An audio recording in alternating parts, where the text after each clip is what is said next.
안녕하세요. 골라TV 구독자 여러분, 박창민입니다. 내일장 모살가를 통해 시장에서 급등락 나오고 있는 종목들, 이 종목 사야 될지 팔아야 될지 개인적인 투자 코멘트와 함께 포인트 전략까지 함께 고민을 하고 있죠. 자, 오늘 시장 코스피 코스닥, 사실 코스닥은 매가리가 없습니다. 힘이 없어요. 사실 최근에 시장에서는 계속 우하향하는 모습이 지수 나타나고 있고요. 고점과 저점을 낮춰나가는, 지금은 추세 하락 기조 지금 딱 놓여 있는 상황이죠. 딱 그러한 상황이고, 코스닥도 마찬가지. 이 흐름을 보면 지금 거의 연초 가격으로 완전히 다 돌아와 버렸거든요. 그때 2월달에 기록했었던 연저점 800선 언더 이 부분까지도 지금 내려와 있는 상황이니까 그만큼 시장의 분위기는 썩 좋지 않은 상황입니다. 자, 그러한 가운데 삼성바이오로직스, 최근엔 바이오장이죠. 그 중에서도 숫자 나오는 바이오, 삼성바이오로직스와 셀트리온인데, 셀트리온 상공자 가동 앞두고 최근에 좋은 모습이 나오고 있고, 삼바 올라오고 있고, 알테오젠, 마레바이오 입 아프고, 그죠? 가는 종목들이 계속 가는 장입니다. 거기에 유한양의 오스코테 이러한 부분을 계속 긍정적으로 체크해드렸죠. 그러면 당연히 리가켄바이오 같이 갈 수 있는 친구들, ABL 바이오 이런 플랫폼 기업들, 이런 쪽이 강하게 지금 치고 달리는 모습입니다. 그리고 최근에 이제 신규 실적주로 부각이 되고 있는 조선주, 이쪽은 금리 인하와 더불어서 최근 나타나고 있는 실적 개선까지 두 마리 토끼 한꺼번에 잡으면서 같이 올라가는 흐름인데, 하나오션도 5% 지금 올라오고, 오늘 아침에 815 가서도 얘기를 했는데 2분기 적자에 대한 우려 때문에 상대적으로 남들 신고가 갈 때 못 가는 거거든요. 근데 올해 3분기 4분기 생각을 하면 오히려 하나오션도 지켜볼 수 있는 거죠. 현대중공업이나 한국조선해양, 그죠? 신고가 나고 있고, 삼성중공업 신고가, 구대우조선해양, 하나오션 이러한 흐름이니까 차라리 하나오션에서 기회를 노려보는 것도 괜찮을 것 같습니다. 금융주 다 같이 올라가는 흐름. 어제 국채금리 10년물 많이 빠졌어요. 보시면 아시겠지만 0.94%, 2분기 GDP 성장률 긍정적으로 나오면서 미국에서는 그 소매 판매 긍정적으로 지금 나오고 있고, 재고 축적 이걸 확인할 수가 있는 거죠, 숫자를 통해. 그러면서 경기에 대한 자신감 같이 나오고 있는 가운데, 신규 실업수당 청구 건수는 예상치에 미치지 못하면서 금리 인하에 힘을 실어주었고, 10년물 장기채 중심으로 좀 더 하락하는 모습이 나타났었죠. 9월 18일이에요. CME 패드와치 금리 인하 확률 99% 이상 바라보고 있습니다. 자, 미국에서도 뭐 실적 차별화되는 모습, 포드가 금방 나와버렸죠. 전기차 캐즘뿐만이 아니라 최근에 분위기 자체는, 최근 이쪽에서는 또 자동차 전반 2차 전지 분위기 안 좋기 때문에 참고하시면 될 것 같고요. 그렇게 본다면 우리나라 현대차, 기아 오늘 유독 많이 빠진 감이 없잖아 있었는데, 그래도 밑꼬리 달고 올라오긴 해도 아직까지는 좀 2분기 실적에도 불구하고, 실적에 대한 기대감에도 불구하고, 실적이 잘 나왔음에도 불구하고 오히려 빠지는 모습이 나옵니다. 그러면 많이 빠졌지만 바로 달라붙기에는 애매한 거죠. 오늘 밑꼬리 달았지만 이게 바닥이라고 확신할 수가 없는 거죠. 최소한 추세선이라도 회복하는 모습을 보여줘야 될 것 같습니다. 25만 7천 원.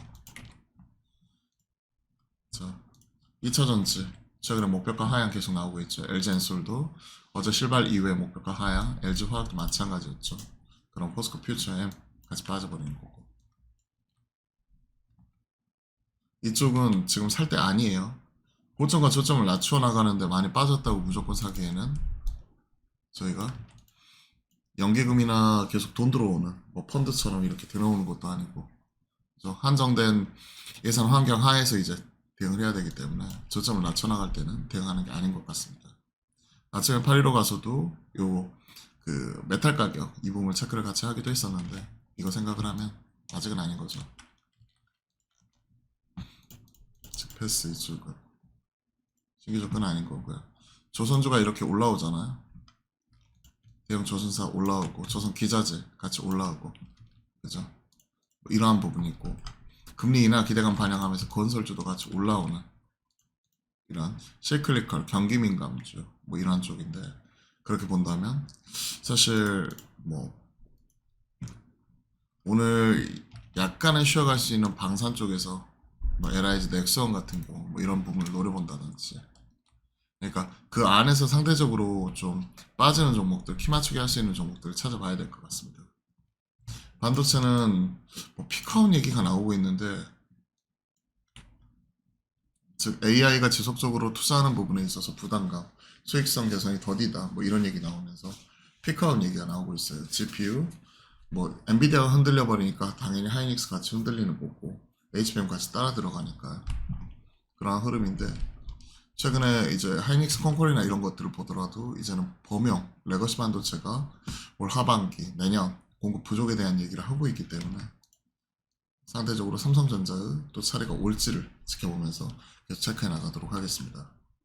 자, 나머지 뭐 주요 종목들 전반적으로 좀 힘이 없는 가운데 테마성으로 움직여요. 오늘 조선주, 건설 둘 다 앞서 말했던 금리 인하, 그리고 뭐 쿠팡 뭐 이렇게 나와 있는 것들, 뭐 이런 것들은 물류 관련주, 그리고 갤럭시와 머니트리처럼 STO 쪽 뭐 이런 쪽인데요. 보시면 이쪽이었죠. 결국 q10 사태에 따른 반사에, 그에 따라서 이커머스 수혜 기대, 그래 버리니까 당연히 그와 관련된 물류 종목들이 같이 올라와 버리고요. 인터넷 광고 관련주, 그렇죠. 심지어 네이버까지도 끌어올리는 이러한 상황이니까 아직까지 이런 부분은 테마로 보는 게 지금 맞을 것 같습니다. 조선주, 피팅, 해운, 저 선박 평양수 다 조선 쪽이죠. 뭐 한라 IMS 뭐 이런 쪽도 선박 평양수 이쪽에 진출해 있기 때문에 최근에 변동성은 크긴 하지만 좀 지켜봐야 될 것 같고요. 자, 종목으로 좀 차별화되는 흐름 계속 나오고 있습니다. 한쪽은 테마 아니면 금리나 기대감, 그리고 실적으로 따라서 급등 급락 뭐 이런 부분이 계속 나오고 있는 게 특징이네요. 좀 시장은 좀 뭔가 흐름이 약간은 계속해서 우하향이 지속이 되고 있는 가운데 매가리가 없는 느낌이에요. 툭툭 끊기는 느낌이거든요. 이럴 때일수록 좀 시장과 일정 부분의 거리두기와 현금 확보하시면서 차분하게 시장 지켜보십사. 그리고 7만 8초 휴가 시즌이잖아요. 휴가 시즌에는 좀 편하게 휴가 다녀오시라고 좀 포트에 대한 뭐 주식의 비중 이런 부분이라도 좀 관리를 하면서 약간 줄여놓으면서 좀 마음 편하게 좀 휴가철 가족과 함께 그리고 좋은 분들과 함께 좀 쉬어가는 시간 가지셨으면 좋겠습니다. 자, 저는 오늘 여기서 인사드리고요. 저 매주 화요일하고 목요일은 여러분들과 낮 12시 30분부터 실시간 소통 방송 함께 만들어 가니까요. 많은 참여 부탁드리겠습니다. 그럼 오늘도 파이팅입니다.